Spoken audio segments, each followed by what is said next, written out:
I want to take a moment, if I can, to elaborate on the coverage I did for the Saifu protocol dump that happened very recently, that continues to happen, by the way. And I wouldn't say it's getting worse. I think it'll plateau, but right now people are doing, it's FOMO selling. Essentially, we're seeing a lot of people that are FOMO selling because of the initial dump of 600 coins, resulting in almost $1 million of lost liquidity. And the liquidity pool is now down about 6 million ish, and people are FOMO selling. So it's not like I don't think that there's a rug pull happening with it. I don't think that there's a scam, at least not yet. I think it's people that are just FOMO selling because they saw that this first person went in and dumped this amazing amount of tokens. I say amazing because it wasn't a significant number of tokens, but people don't understand the reason that this was a risk. And I kind of briefly talked about it on this coverage I just posted to YouTube. And I want to add this point, and this will, of course, go to the podcast and everyone else at cryptotalkradio.net, because I want everybody to hear the logic, because you can apply the same logic to any token. It's not specific to SafeFood that I provide this information. There's more to this. And it's important you understand how this works, because you can follow the pattern. It's easy to follow it when you understand what to look for. And that's what I want to kind of talk through. The problem I said on this one, there was a couple things. But first off, the constrained inventory. It has a heavily constrained inventory. That in of itself creates a risk. That was number one. Number two, you have the FOMO buys up front and the pre-sale in the FOMO. And what that would do, if you think about how the price of the token grows over time. And again, this is not about SafeFood, it's any token that has a constrained inventory.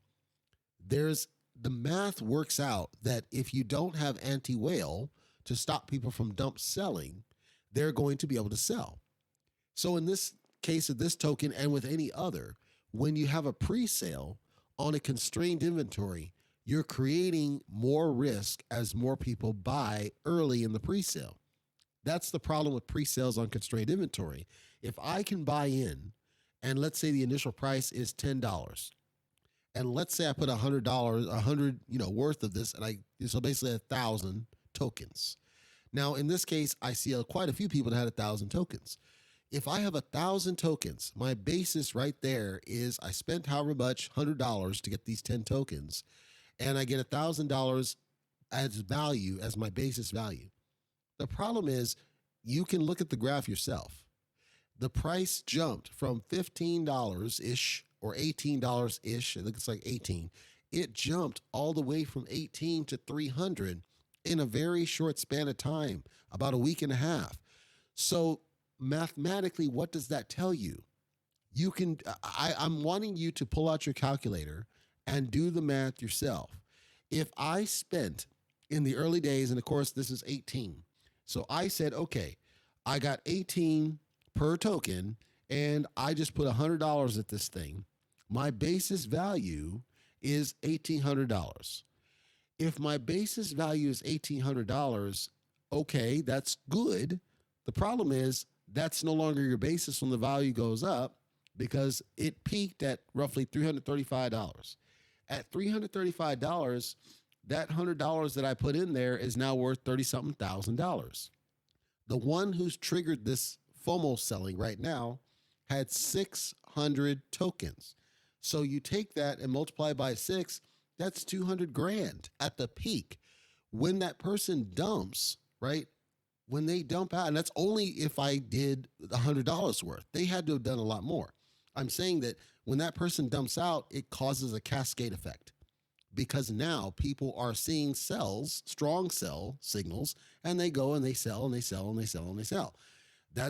It's normal. It's natural. It's actually healthy for some cells. You don't want constant increase in growth, but that's the reason we always advocate to take profits on the way up, because you can never gauge when exactly that's going to happen. If you're in for a major bag, as a lot of these people are, and when I say bag, I'm talking in terms of the value of what they hold right now. If you're in for a major bag, you have a high chance of taking the project. There are people in there that hold 4,000 of these tokens, folks. If you have 4,000 of the tokens, as of right now, the price is $177 per token. That person's sitting on just shy of 750 grand. If that person dumps and you got a liquidity of about 12 million and you just take 5 of these people, that token's going to crap out. This is what you anticipate. And you should be able to anticipate this up front. When you look at there's a pre-sale, number one, that should be risk number one. And you're like, why? Because yes, you could buy into the pre-sale, and yes, you could be enriched, and yes, you could cash out like one of these people. But what happens if somebody beats you to the punch? What happens if you bought in and you buy 500 tokens, you buy in, and let's say it wasn't 600 coins dumped, let's say it's 4,000 coins dumped at the point the liquidity is only like $2 million. At that point, you're not going to be able to cash out the max value. Some people are smart. They say, I'm going to treat it as a long play. I understand the loss of value, and I acknowledge I lost value. I'm going to treat it as a long play, and I'm just going to hold it and see what happens because it was throwaway money. Great. That's a strategy. No problem. I'm just saying, from what I see, chances are if you're buying into this one during the pre-sale, you're doing it for FOMO reasons. You're doing it because you know that you can cash out big. As a gambler, that's the motivation for it. I'm saying this is a timing game. And what I'd rather see you do for a value perspective for you is take profits on the way up. Why? Because if you take chunks of profit on the way up, you'll likely end up in a better position. And when it does inevitably dip, as we know they all are going to do, you can take some of that profit, buy back in off the dip, and wait for it to climb again, and then repeat the process. You'll likely end up in a better position. People that just cash out the one time, and in this case, some of these that are cashing have a lot of tokens. So the 600, let's say they had 3,000 tokens total, they still got a long way to go, and that is their chunking out. What I said was they caused a cascade too early because the token didn't get a chance to get as high as it probably could have gone, which I think it could have gone as high as 400, 500 per token. And then if you had just cashed out 100 tokens and then let it continue climbing and climbing and climbing, you're doing smarter. What most tokens smartly do in order to enforce that logic is to have anti-whale built into the token to prevent people from doing the kinds of dumps that trigger FOMO selling. It's the FOMO selling that wrecks you, period. Whether or not it's a rug pull is a secondary concern, and you should be aware of it, but it's the FOMO selling that gets you. When you have the FOMO selling, it gets in the way. And so you want to make sure, in my opinion, that you're never at a situation where you are just holding, and then somebody dumps on you and you lose half your value, and then it continues dropping because people are still FOMO selling, and then you get sketchy and nervous. If you're one of those so-called diamond hands and you're strong enough that you can do that, great. I applaud you for that strategy. It's a strategy. All I'm saying is, in smarter business, you could come out better if you simply take profits and don't hold, and just time it to where you're taking profits over a regular basis as it grows, and you measure how much it's really growing and just take out some profits. You may not have as much tokens as you might like to. Remember, it's going to consolidate at points. As it goes up, it's going to hit consolidation points. Those dips, buy into them to get the bag back up. And then at some point later, you'll be able to chunk out profits again. I think that's a smarter way to do it, in my opinion. And it's one of the things I like most about Libero is they actually tell you to do that, as opposed to every other token that tells you to just hold and then be subject to this risk, because it's not even about the token project. I think that's a secondary problem. It's also about the sketchiness. People are skittish. They are not diamond hands like you. And if they tank your project, you're going to lose a lot. Now, as long as you don't sell, you're probably okay. The question is it going to be around for the next 6 months to a year? Or is everybody going to dump it and move, as has happened with so many other projects? Even Titano is starting to have a little bit of sell-off. It happens. It's normal. If you're one that you are experienced in the game, kudos, do what you got to do. I'm saying I think a smarter strategy, especially with something like this, knowing that the pre-sale was going to cause this risk, would have been to simply take for profits over time. And I would apply that again to pretty much any token project I can think of. I can't think of a single one where I would advocate to just hold long term, unless it's something where the profits are simply not going to be there because of the way it's built.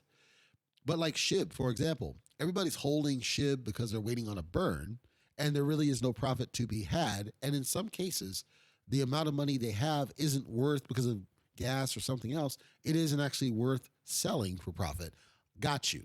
In something like a Binance, BNB is cheap. So to me, I would take profits off those things.